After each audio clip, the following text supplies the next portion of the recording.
یہ محرم الحرام کا مہینہ ہے اور یہ وہ مہینہ ہے جس میں کربلا کا واقعہ پیش ہوا، جس میں یزید اور یزیدیوں نے نواسۂ رسول حضرت سیدنا امام حسین رضی اللہ تعالی عنہ سمیت کم و بیش 72 قابل احترام ہستیوں کے ساتھ نہ صرف انتہائی نامناسب سلوک کیا بلکہ ان میں سے بہتوں نے ان کے خون ناحق سے اپنے ہاتھوں کو رنگین کر کے ظلم و زیادتی کا وہ طوفان برپا کیا جس کی داستان عاشقان صحابہ و اہل بیت کے لیے انتہائی اذیت کا باعث ہے۔ یزید پلید ابن زیاد اور جو لوگ بھی ان بدبختوں کے ساتھ ان مبارک ہستیوں کی ایذا رسائی اور شہادت کے ذمہ دار تھے، ان سب کا دنیا میں بھی عبرتناک انجام ہوا اور آخرت میں بھی انہیں ذلت و رسوائی کا سامنا کرنا پڑے گا۔ آئیے یزید پلید کا دردناک انجام جانتے ہیں۔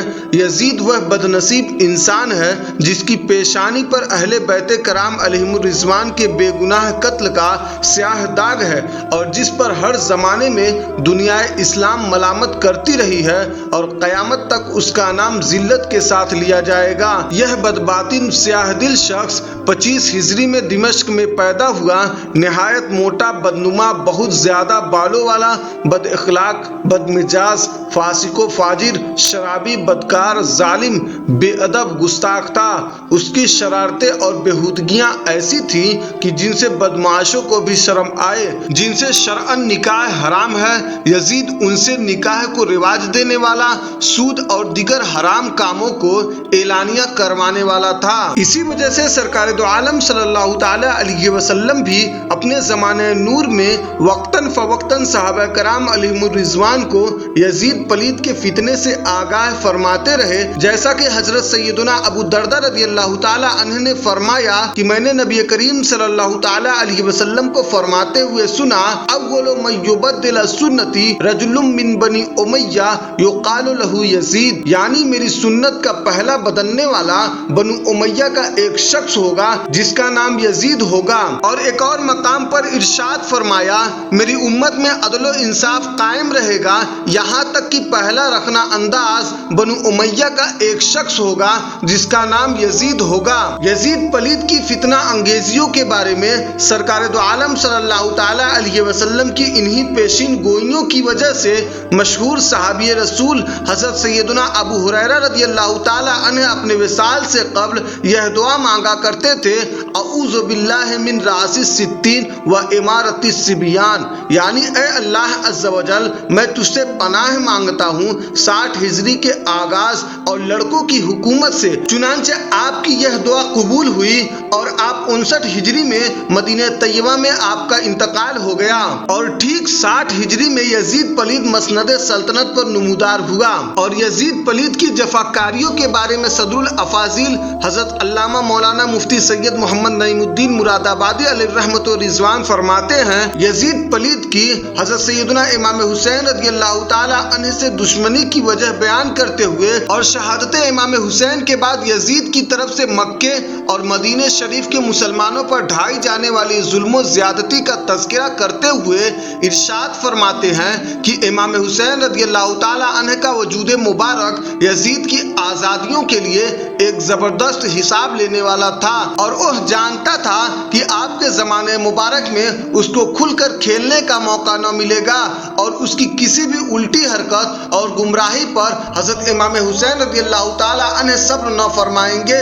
اس کو نظر آتا تھا کہ امام حسین رضی اللہ تعالی عنہ جیسے دیندار کا کوڑا ہر وقت اس کے سر پر گھوم رہا ہے، اسی وجہ سے وہ اور بھی زیادہ امام حسین رضی اللہ تعالی عنہ کی جان کا دشمن تھا اور اسی لیے حضرت امام حسین رضی اللہ تعالی عنہ کی شہادت اس کے لیے باعث مسرت ہوئی۔ حضرت امام حسین رضی اللہ تعالی عنہ کا سایہ اٹھنا تھا کہ یزید بالکل آزاد ہو گیا اور طرح طرح کی گناہوں کی گرم بازاری شروع ہو گئی، حرام کاری، بھائی بہن کا نکاح، سود، شراب اعلانیہ رائج ہوئے، نمازوں کی پابندی اٹھ گئی، بغاوت و شرکشی انتہا کو پہنچ گئی۔ خباثت نے یہاں تک زور دیا کہ مسلم بن عقبہ کو 12,000 یا 20,000 کا لشکر گرا لے کر مدینہ طیبہ کی چڑھائی کے لیے بھیجا۔ یہ 63 ہجری کا واقعہ ہے۔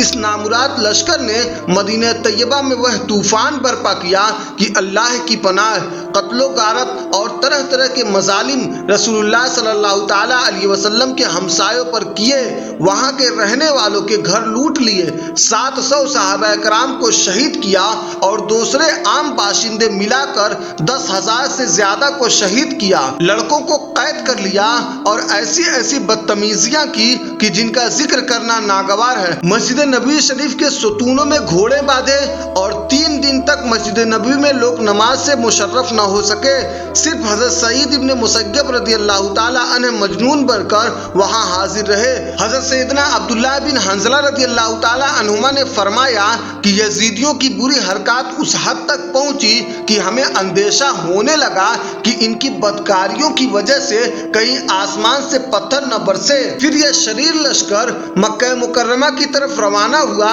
راستہ میں امیر لشکر مر گیا اور دوسرا شخص اس کا قائم مقام کیا گیا۔ مکہ معظمہ پہنچ کر ان بے دینوں نے منجنیق سے پتھروں کی بارش کی، اس سنگ بارش سے حرم شریف کا صحن مبارک پتھروں سے بھر گیا اور مسجد حرام کے ستون ٹوٹ پڑے اور کعبہ مقدسہ کے غلاف شریف اور چھت کو ان بے دینوں نے جلا دیا، اور اسی چھت میں اس دمبا کے سینگ بھی تبرک کے طور پر محفوظ تھے جو حضرت سیدنا اسماعیل علیہ السلام کے فدیے میں قربانی کیا گیا تھا، وہ سینگ بھی جل گئے۔ کعبہ مقدسہ کئی روز تک بے لباس رہا اور وہاں کے باشندے سخت مصیبت میں مبتلا رہے۔ یزید پلید جب تک زندہ رہا ظلم و ستم کی آندھیاں چلاتا رہا، اس کی پوری زندگی بے رحمی کی افسوسناک داستان ہے۔ یزید کے ہاتھ مکہ و مدینہ اور شہدائے کربلا کے مظلوموں کے خون سے رنگے ہوئے ہیں۔ اقتدار کی ہوش نے اسے پاگل اور افرادی قوت نے اسے مغرور بنا ڈالا تھا۔ چاہیے تو یہ تھا کہ امام حسین رضی اللہ تعالیٰ عنہ کے فضائل و کمالات سے متعلق فرامین مصطفیٰ صلی اللہ تعالیٰ علیہ وسلم کو پیش نظر رکھ کر ان کی قدر و منزلت کا اعتراف کرتا، ان کی اور ان کے رفقا کی خدمت کر کے جنت پا لیتا، مگر اس نے تو شیطان لعین اور نفس امارہ کی غلامی کا طوق اپنے گلے میں ڈالے رکھا اور مسلسل ہٹ دھرمی کا مظاہرہ کرتا رہا۔ بالآخر اپنے ناپاک منصوبے کو عملی جامہ پہناتے ہوئے اس ظالم و جابر اور فاسق و فاجر نے گلشن اہل بیت کو جس بے دردی کے ساتھ اجاڑا اور پیارے آقا صلی اللہ تعالیٰ علیہ وسلم کے نازک و خوشنما پھولوں کو جس بے دردی سے مسلا، اس کے تصور ہی سے روح کانپ جاتی ہے اور پلکیں بھیگ جاتی ہے۔ ان گستاخوں اور بے ادبوں اور غداروں نے اس بات کی کوئی پرواہ نہیں کی کہ نبی کریم صلی اللہ تعالیٰ علیہ وسلم نے حضرت امام حسین رضی اللہ تعالیٰ عنہ سے اپنی محبت اور ان کی عظمت و فضیلت کو کس قدر تاکید کے ساتھ بیان فرمایا ہے۔ سرکار دو عالم صلی اللہ تعالیٰ علیہ وسلم کا ارشاد ہے، ہما ریحانتای من الدنیا، یعنی حسن اور حسین دنیا میں میرے 2 پھول ہیں۔ نیز سرکار دو عالم صلی اللہ تعالیٰ علیہ وسلم نے ارشاد فرمایا، ان الحسن والحسین سید شباب اہل الجنہ، یعنی حسن اور حسین رضی اللہ تعالیٰ عنہما جنتی جوانوں کے سردار ہیں۔ امام حسین رضی اللہ تعالیٰ عنہ چونکہ بہت زیادہ رحم دل تھے، لہٰذا آپ یزید پلید کے ظالم و جابر ساتھیوں کو میدان جنگ میں دعوت فکر دیتے رہے، نیز اپنی اہمیت بتلا کر انہیں جنگ و جدال اور ظلم و ستم سے باز آنے کی مسلسل نصیحت فرماتے رہے۔ چنانچہ میدان کربلا میں حجت پوری کرنے کے لیے حضرت امام حسین رضی اللہ تعالیٰ عنہ نے اپنے گھوڑے پر سوار ہو کر یزیدی لشکر کا رخ کیا اور پھر آپ رضی اللہ تعالیٰ عنہ نے اس قدر بلند آواز میں پکارا کہ جسے تمام لوگوں نے سنا، چنانچہ ارشاد فرمایا، اے لوگوں میری بات سنو اور جلد بازی کا مظاہرہ نہ کرو، حتیٰ کہ میں تمہیں اس چیز کے متعلق نصیحت کر لوں کہ جو مجھ پر لازم ہو چکا ہے، اور اپنے آنے کا عذر بیان نہ کر لوں، پس اگر تم میرا عذر قبول کر لو، میری بات کی تصدیق کر لو اور میرے بارے میں انصاف سے کام لو تو تم اس معاملے میں بامراد ہو جاؤ گے اور تم سے میرے متعلق کوئی مواخذہ یعنی سوال بھی نہ ہوگا۔ ہاں اگر تم میرا عذر قبول نہیں کرتے ہو تو سنو۔ پھر آپ نے یہ آیت مبارکہ تلاوت فرمائی، فَأَجْمِعُوا أَمْرَكُمْ وَشُرَكَاءَكُمْ ثُمَّ لَا يَكُنْ أَمْرُكُمْ عَلَيْكُمْ غُمَّةً ثُمَّ اقْضُوا إِلَيَّ وَلَا تُنظِرُونَ۔ تو مل کر کام کرو اور اپنے جھوٹے معبودوں سمیت اپنا کام پکا کر لو، پھر تمہارے کام میں تم پر کچھ الجھن و پوشیدگی نہ رہے، پھر جو ہو سکے میرا کر لو اور مجھے مہلت نہ دو۔ اور پھر آپ نے دوسری آیت تلاوت فرمائی، ان ولی اللہ الذی نزل الکتاب وہو یتولی الصالحین، بے شک میرا والی اللہ ہے جس نے کتاب اتاری اور وہ نیکوں کو دوست رکھتا ہے۔ پھر آپ رضی اللہ تعالی عنہ نے اللہ عز و جل کی حمد و ثنا کرنے کے بعد ان یزیدیوں سے فرمایا، تم لوگ میری نسبت کے بارے میں غور کر لو کہ میں کون ہوں، کیا تمہارے لیے میرا قتل جائز و درست ہے؟ کیا میں تمہارے نبی کا نواسا نہیں؟ کیا سید الشہداء حضرت سیدنا حمزہ رضی اللہ تعالی عنہ میرے والد کے چچا نہیں؟ کیا حضرت سیدنا جعفر طیار رضی اللہ تعالی عنہ میرے چچا نہیں؟ کیا تم تک میرے اور میرے بھائی سے متعلق رسول اللہ صلی اللہ تعالی علیہ وسلم کا یہ ارشاد نہ پہنچا تھا کہ تم دونوں نوجوانان جنت کے سردار ہو؟ تو اگر تم میری بات کی تصدیق کرو تو سن لو کہ یہی حق ہے، کیونکہ میں اس وقت سے جھوٹ نہیں بولا جب سے مجھے معلوم ہوا ہے کہ جھوٹ اللہ عز و جل کو سخت ناپسند ہے۔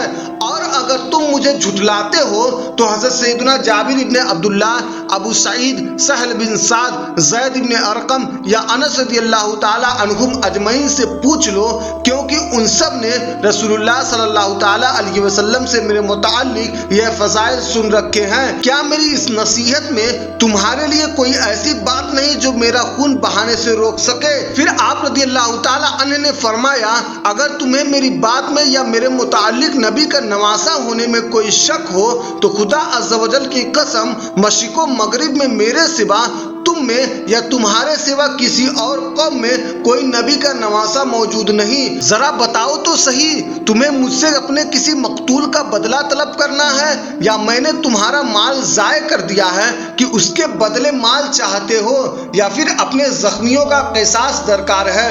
آخر کس چیز کا بدلہ چاہتے ہو؟ وہ بدبخت خاموش رہے۔ آپ رضی اللہ تعالی عنہ نے فرمایا، اے شبس بن ربعی، اے حجاز بن ابجر، اے قیس بن اشعث، اے زید بن حارث، کیا تم لوگوں نے ہی مجھے خطوط بھیج کر نہیں بلوایا تھا؟ وہ صاحب مکر گئے اور بولے، ہم نے تو ایسا نہیں کیا تھا۔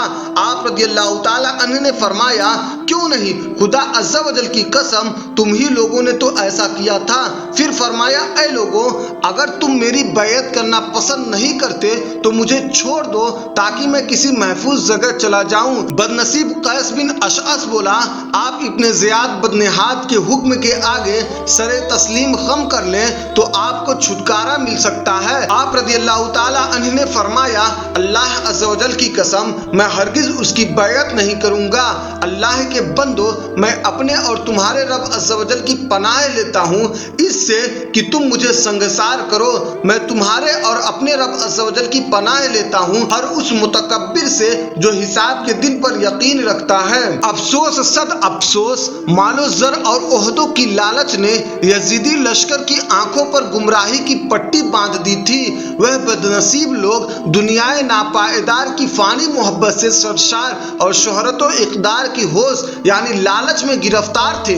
ان کے دل پتھر سے بھی زیادہ سخت ہو چکے تھے، ان پر بدبختی اور شیطانیت غالب آ چکی تھی، لہٰذا ان پر مظلوم کربلا امام حسین رضی اللہ تعالی عنہ کی مخلصانہ نصیحتوں اور ارشادات کا کوئی اثر نہ ہوا، کیونکہ وہ خونخوار درندے تو آپ رضی اللہ تعالی عنہ کے خون کے پیاسے تھے، لہٰذا ان نصیحتوں کے باوجود آپ رضی اللہ تعالی عنہ سے جنگ کرنے پر بضد رہے۔ چنانچہ شہیدوں کے خون ناحق کا بدلہ لینے کے لیے اللہ عز و جل نے ٹھیک 6 سال بعد مختار سقفی جیسے کذاب یعنی جھوٹے اور ظالم شخص کو مقرر فرمایا، جس نے ایک ایک یزیدی کو چن چن کر نہایت شفاقی اور بے دردی کے ساتھ موت کے گھاٹ اتار دیا۔ اور کیوں نہ ہو، حضرت سیدنا عبداللہ ابن عباس رضی اللہ تعالی عنہما فرماتے ہیں کہ اللہ عز و جل نے سرکار دو عالم صلی اللہ تعالی علیہ وسلم کی طرف وحی فرمائی کہ میں نے یحییٰ بن زکریا علیہ السلام کے قتل کے عوض 70,000 مارے، اور بے شک میں آپ کے نواسے کے قتل کے عوض ان سے 2 گنا ماروں گا۔ لہٰذا اللہ عز و جل اور اس کے رسول صلی اللہ تعالی علیہ وسلم کے ان فرامین کا ظہور ہونا شروع ہوا، اور ایک بعد دیگرے ابن زیاد، ابن سعد، شمر، قیس بن اشعث، کندی، خولی بن یزید، سنان بن انس، نخعی، عبداللہ بن قیس، یزید بن مالک اور باقی تمام بدبخت جو حضرت امام حسین رضی اللہ تعالی عنہ کے قتل میں شریک یا کوشاں تھے، طرح طرح کی اذیتیں دے کر قتل کیے گئے اور ان کی لاشیں گھوڑوں کی ٹاپوں سے پامال کرائی گئی۔ عبید اللہ بن زیاد یزید کی طرف سے کوفہ کا والی مقرر کیا گیا تھا۔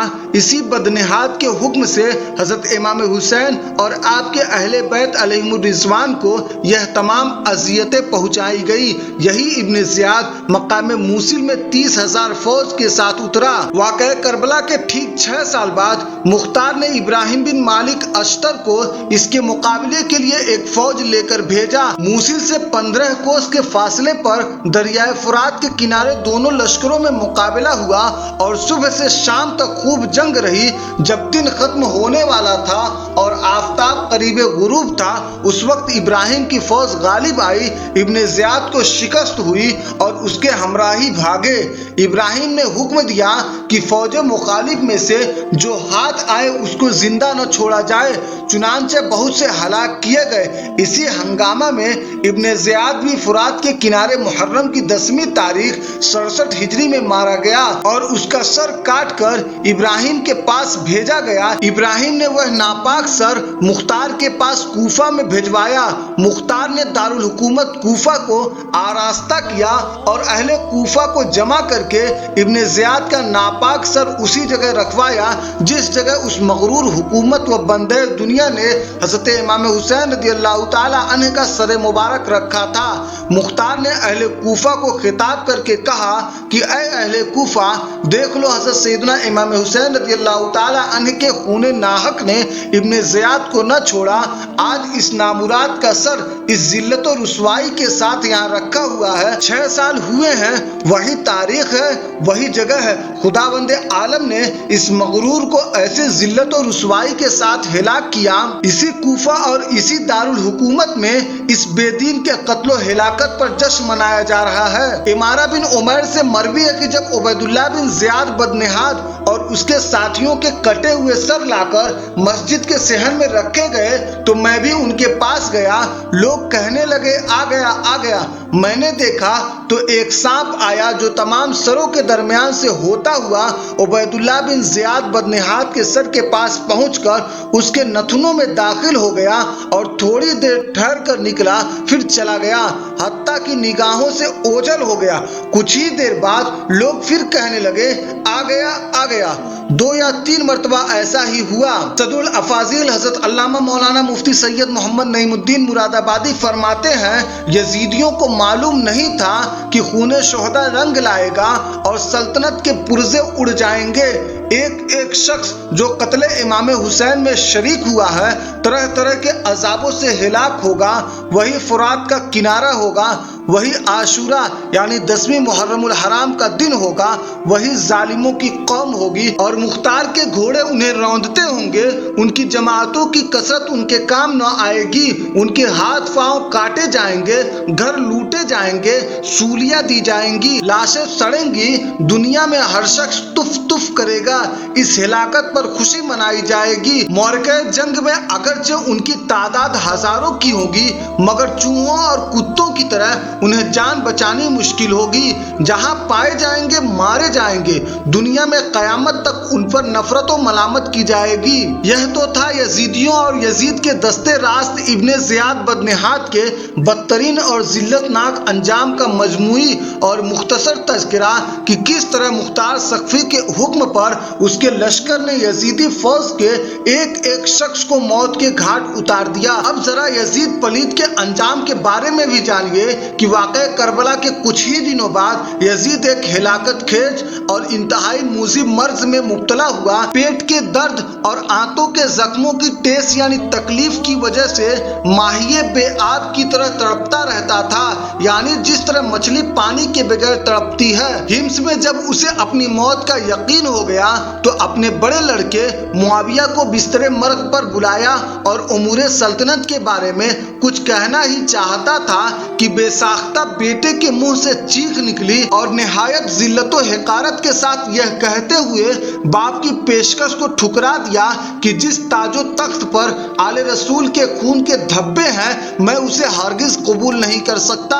خدا اس منحوس سلطنت کی وراثت سے مجھے محروم رکھے جس کی بنیادیں نواسے رسول کے خون پر رنگی گئی ہیں۔ یزید اپنے بیٹے کے منہ سے یہ الفاظ سن کر تڑپ گیا اور شدت رنج و الم سے بستر پر پاؤں پٹکنے لگا۔ موت سے کچھ دن پہلے یزید کی آنتیں سڑ گئی اور اس میں کیڑے پڑ گئے۔ تکلیف کی شدت سے خنجیر کی طرح چیختا تھا۔ پانی کا قطرہ حلق سے نیچے اترنے کے بعد نشتر کی طرح چبھنے لگتا تھا۔ عجیب قہر الہی کی مار تھی، پانی کے بغیر بھی تڑپتا تھا اور پانی پا کر بھی چیختا تھا۔ بالآخر اسی درد کی شدت سے تڑپ تڑپ کر اس کی جان نکلی۔ لاش میں ایک ایسی ہولناک بدبو تھی کہ قریب جانا مشکل تھا۔ جیسے تیسے اس کو سپرد خاک کیا گیا۔ اور یزید پلید کے انجام کے بارے میں ایک اور واقعہ کچھ اس طرح نقل کیا جاتا ہے کہ یزید پلید کی موت کا ایک سبب یہ بھی بتایا جاتا ہے کہ وہ ایک رومیو نسل لڑکی کے عشق میں گرفتار ہو گیا تھا، مگر وہ لڑکی اندرونی طور پر اس سے نفرت کرتی تھی۔ ایک دن رنگریلیاں منانے کے بہانے اس نے یزید کو دور ویرانے میں تنہا بلایا۔ وہاں کی ٹھنڈی ہواؤں نے یزید کو بدمست کر دیا۔ اس دوشیزہ نے یہ کہتے ہوئے کہ جو بے غیرت و ناکارہ اپنے نبی کے نواسے کا غدار ہو وہ میرا کب وفادار ہو سکتا ہے، تیزدار خنجر کے پے در پے وار کر کے چیڑ پھاڑ کر اس کو وہیں پھینک دیا۔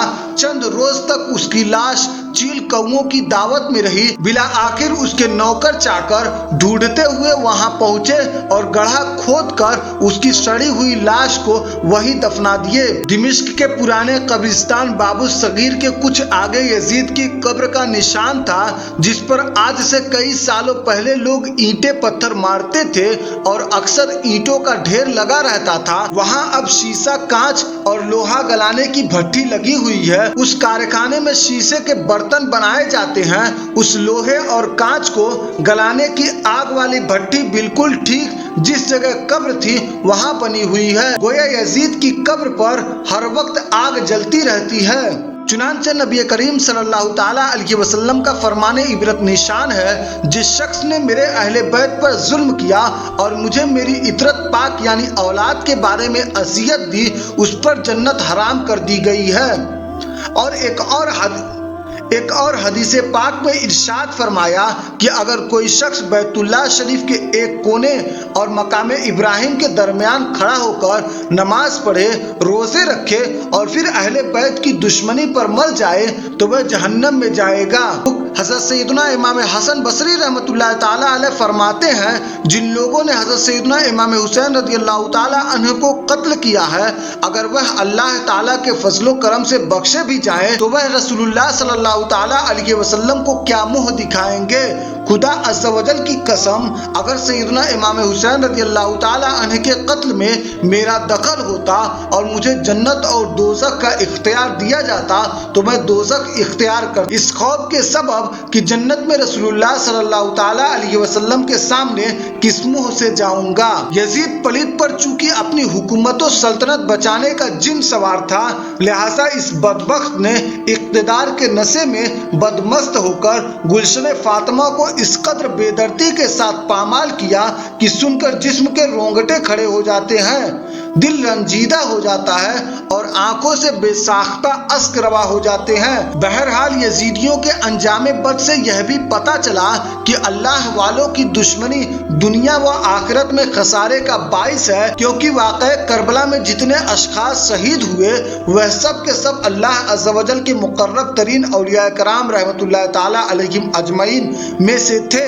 اور جو بد نصیب اللہ عز و جل کے اولیاء سے دشمنی رکھتا ہے اسے اللہ عز و جل کی طرف سے اعلان جنگ دیا جاتا ہے۔ حضرت سیدنا عمر ابن عبد العزیز قاتل حسین یزید پلید کو خلیفہ تسلیم نہیں کرتے تھے۔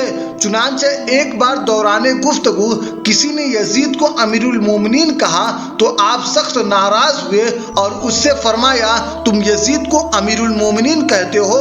پھر اسے 20 کوڑے مارنے کا حکم دیا۔ اور اعلیٰ حضرت علیہ رحمت و رضوان کی بارگاہ میں جب یزید کے بارے میں سوال کیا گیا کہ یزید کو پلید کہنا شرعاً جائز ہے یا نہیں، نیز اس کے نام کے ساتھ رحمت اللہ تعالیٰ علیہ کہنا درست ہے یا نہیں، تو آپ رحمت اللہ تعالیٰ علیہ نے ارشاد فرمایا یزید بے شک پلید تھا، اسے پلید کہنا اور لکھنا جائز ہے، اور اسے رحمت اللہ تعالیٰ علیہ نہ کہے گا مگر ناسبی، یعنی اپنے سینے میں حضرت علی اور حضرت حسن اور حضرت حسین رضی اللہ تعالیٰ عنہم سے بغض و کینہ رکھنے والا، جو کہ اہل بیت رسالت کا دشمن ہے۔ محمد امجد علی اعظمی رحمت اللہ تعالیٰ علیہ فرماتے ہیں یزید پلید فاسق فاجر مرتکب کبائر تھا، یعنی کبیرہ گناہ کرنے والا، معاذ اللہ اس سے اور ریحان رسول صلی اللہ تعالیٰ علیہ وسلم سیدنا امام حسین رضی اللہ تعالیٰ عنہ سے کیا نسبت۔ آج کل جو بعض گمراہ کہتے ہیں کہ ہمیں ان کے معاملے میں کیا دخل،